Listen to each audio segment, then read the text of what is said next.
Let's talk about Kusama, also known as the wild cousin of Polkadot.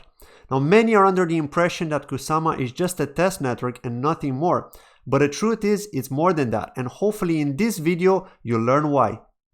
Now, Kusama is an experimental network for all the various parachains, also known as sidechains, that plan to go to the Polkadot network in order to test their features and functionalities.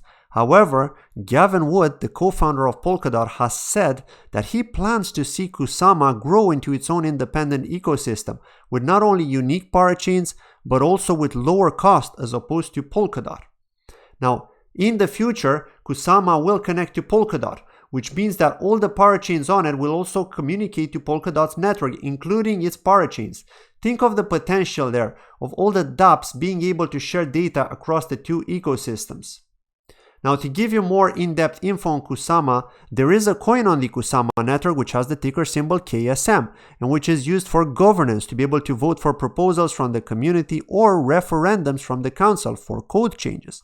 Now, when voting for a referendum, you have the option to maximize your vote by locking your KSM for a set period of time, with the minimum being for the duration of the referendum.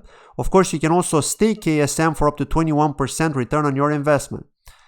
Now, the KSM coin is also very valuable because it will be needed for when people will vote in those upcoming parachain auctions, which are estimated to kick off in March of 2021, but could also be in April if there's any current bugs in the code or last minute testing to be done.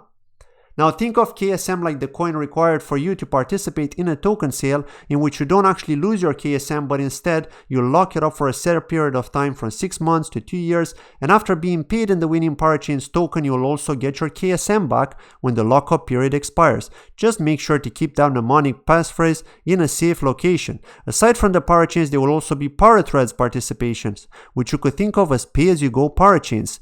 They will only be used by companies that don't need to have an online network 24/7, such as a weather dApp, which could, for example, maybe used once every few hours or maybe even less and doesn't require that heavy load on resources.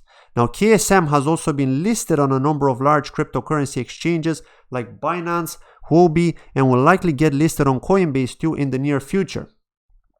Now, the Kusama ecosystem has a long way to go before it matures, and nevertheless, there is a lot of hype and demand in the community for Kusama and Polkadot. So hopefully with this video, you too now understand the importance. I'd like to thank you very much for watching, and I'll see you in my next video. Take care. Bye-bye.